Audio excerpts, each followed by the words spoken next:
The PowerPoint was polished, I'd give her that.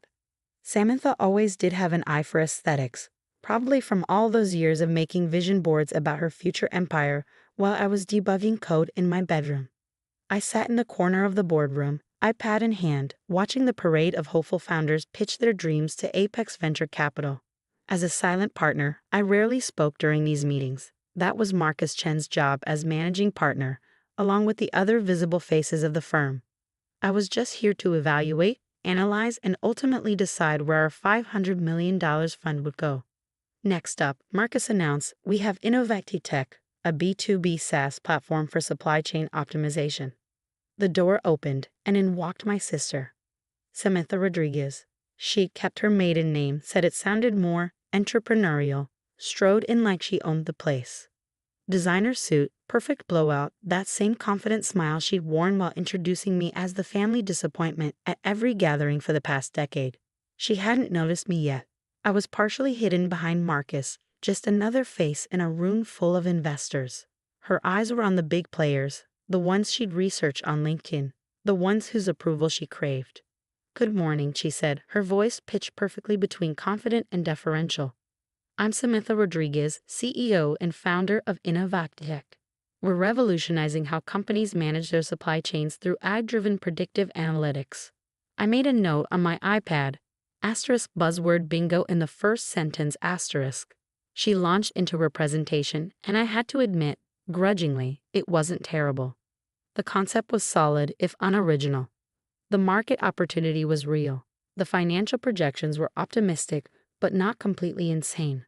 But I knew things the other partners didn't. Like how she'd stolen her CTO's code and forced him out with threats of deportation issues. He'd reached out to me 6 months ago through a mutual connection, devastated and broke. I'd helped him find a new position and a good immigration lawyer. Like how her revolutionary algorithm was actually purchased from a Pakistani freelancer on Fiverr for $500, then repackaged as proprietary technology. Like how her previous startup had collapsed after she'd burned through $2 million in funding on office parties, first-class travel, and a marketing campaign that consisted mainly of Instagram influencer sponsorships. Our burn rate is highly efficient, Samantha continued, clicking through slides. We're seeking $5 million in Series F funding to scale our operations and expand into new markets. Revenue? Asked Patricia Wong, one of our associates. We're pre-revenue but have strong interest from several Fortune 500 companies. I made another note, translation. No customers asterisk. What's your customer acquisition cost? Marcus asked. We're still optimizing that metric, but we expect it to stabilize around $1,000 per enterprise client. Translation. We have no idea. The questions continued, each answer more evasive than the last. Samantha handled them with the same smooth confidence she used to convince our parents that my full-ride scholarship to MIT was less impressive than her acceptance to a party school for business majors. Liliana got lucky, she'd said at my graduation dinner. But in the real world, it's about connections, not coding. Watch. I'll be running a company while she's still fixing other people's computers. Well, she was half right. She was running a company. Into the ground, from what I could see. Do you have any technical background?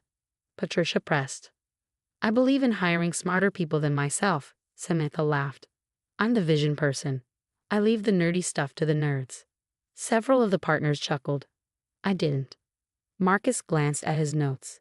It says here your previous venture, GlamTech, shut down after 18 months. Can you tell us what you learned from that experience? For the first time, Samantha's smile faltered. Every entrepreneur faces setbacks. GlamTech was ahead of its time. The market wasn't ready for AI-driven beauty recommendations. The market wasn't ready for a $200 monthly subscription to be told what lipstick to buy I typed. But I learned valuable lessons about runway management and pivot strategies, she continued, recovering. Those lessons directly inform Tech's lean approach.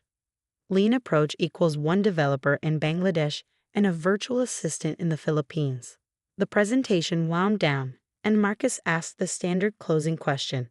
Is there anything else you'd like us to know about you or your company? Samantha's eyes swept the room, finally landing on me. For a split second, I saw it, the flicker of recognition, the widening of her eyes, the slight catch in her breath. But she was good, I give her that. She recovered almost instantly. She gathered her materials, sneaking glances at me. I kept my expression neutral, making notes on my iPad like any other pitch. At the door, she paused.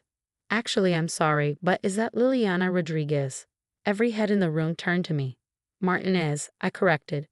I use my married name professionally. You two know each other? Marcus asked.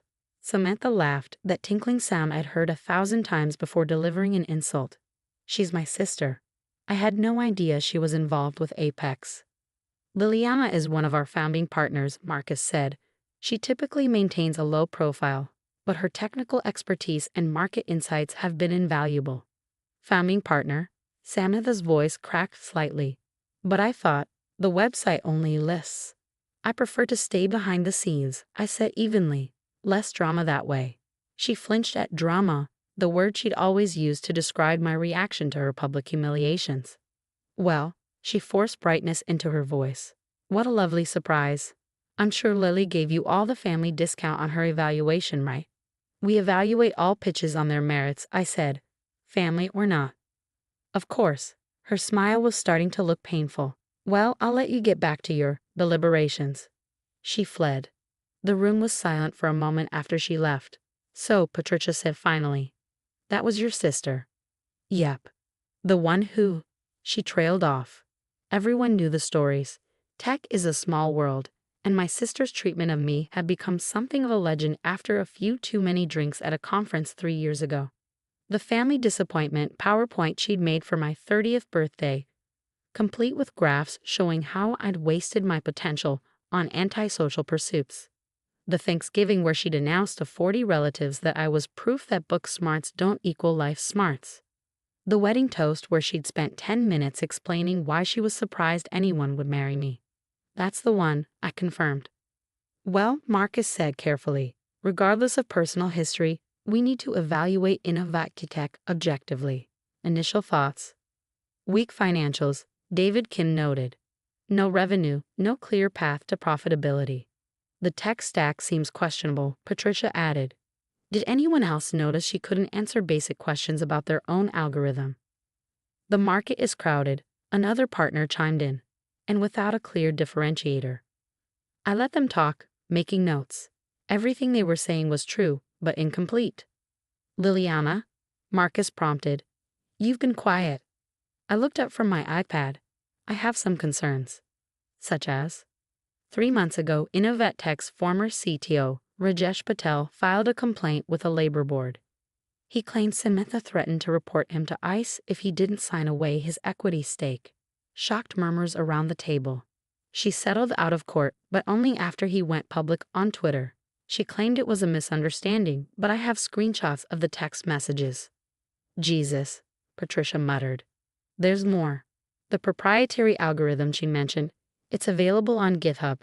Open source. They just changed some variable names and called it their own. That's fraud, David said. Technically, it's a GPL violation, but yes. There's also the matter of her burn rate at GlamTech. $2 million in funding, of which approximately $1.3 million went to marketing and business development. I pulled the receipts. It was mostly first-class flights, 5-star hotels, and a company retreat to Tulum for her and her friends. How do you have all this? Marcus asked. Due diligence. The same deep dive I do on any company that makes it to the pitch stage. The fact that she's my sister doesn't change that. If anything, you went easier on her, Patricia observed. Usually you'd have brought this up during the pitch, not after. She was right. I had gone easy. Some habits die hard. So that's a pass? Marcus asked, though the answer was obvious. Hard pass, everyone agreed. Liliana, do you want to deliver the news? Marcus offered. Given the relationship. No, handle it like any other rejection. Professional brief, encouraging them to try again when they have more traction. But I knew Samantha. This wouldn't end with a form email. Sure enough, my phone exploded 2 hours later. You, Sen-A-K. You've been stalking me. This is because you're jealous. You've always been jealous.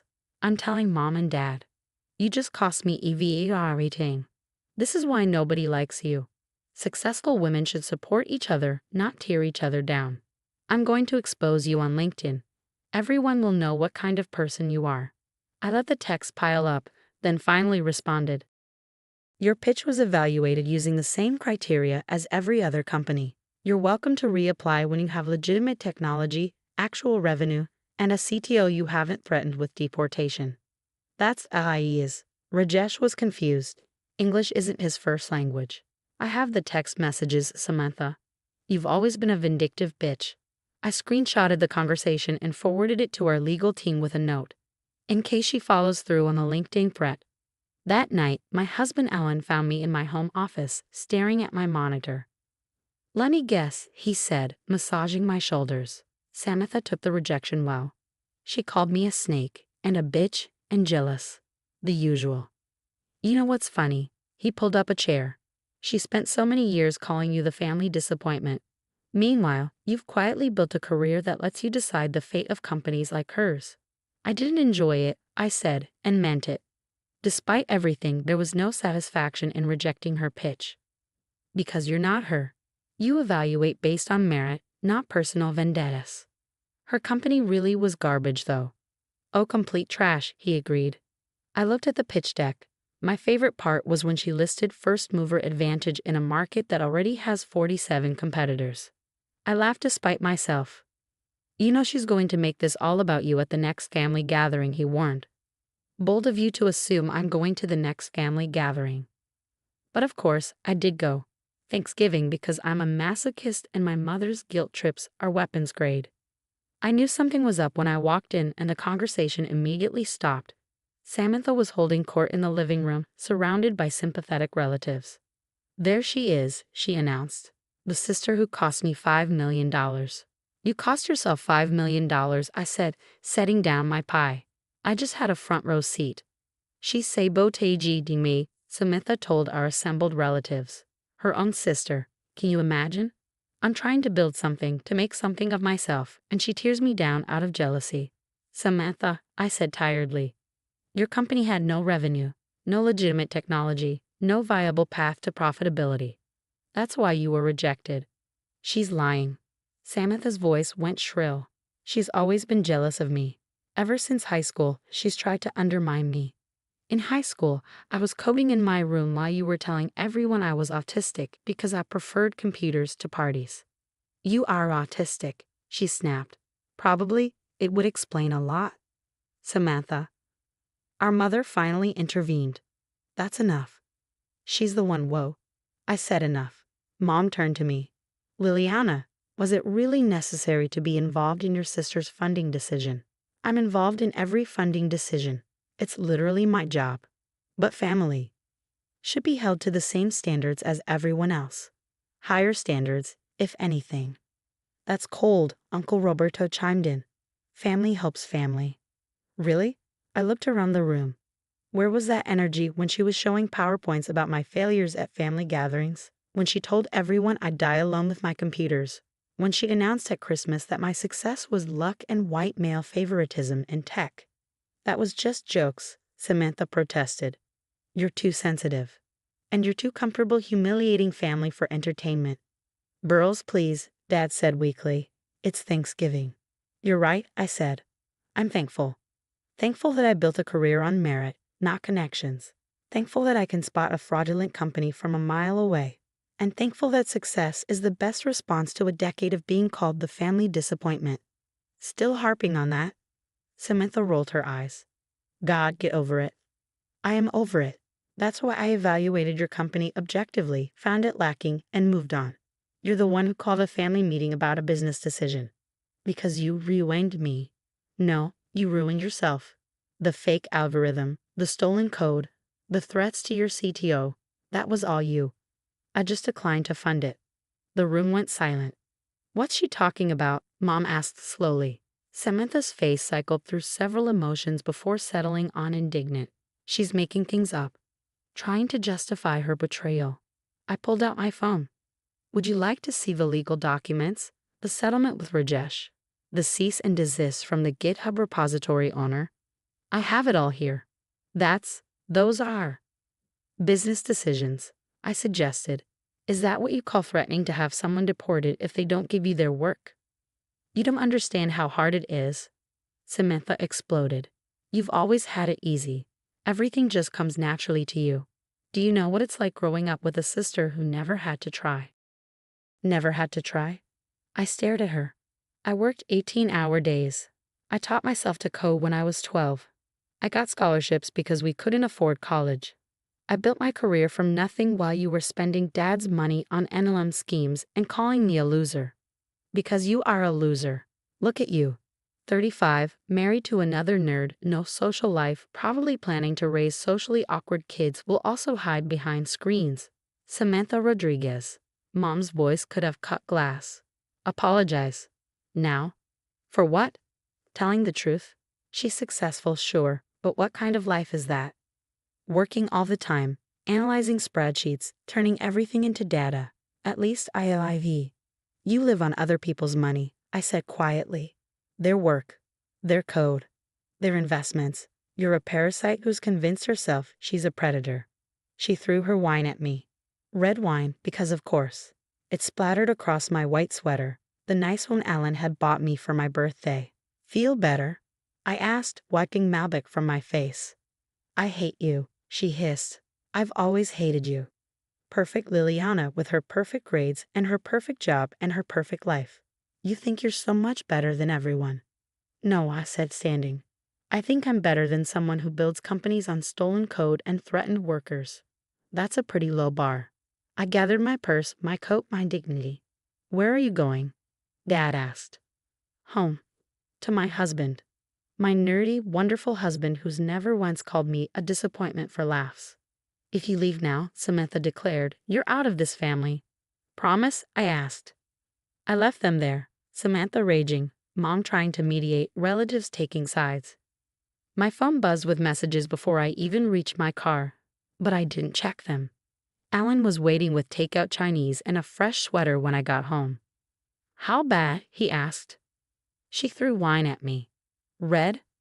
Malbec. That stains.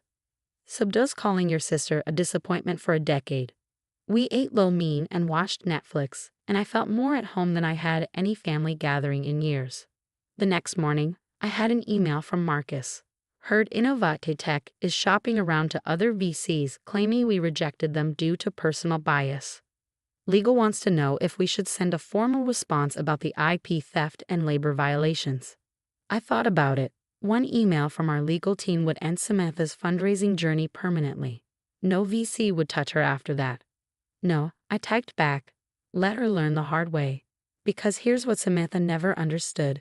Success isn't about tearing others down. It's about building something real. She'd spent so many years mocking my quiet achievements that she'd never bothered to achieve anything herself. 6 months later, Innovate Tech folded. Samantha pivoted to becoming a startup coach, selling courses on how to pitch like a pro for $499. The irony wasn't lost on me. She blocked me on all social media, told the family I'd stolen her dreams, and continued playing the victim at every gathering I no longer attended. But sometimes late at night, I'd get LinkedIn notifications. She'd viewed my profile. Again and again. The family disappointment she couldn't stop watching. Success, it turns out, is the best revenge. Not because it hurts those who hurt you, but because it makes their opinion irrelevant. And after a decade of being called the family disappointment, irrelevance was exactly what my sister's opinions deserved.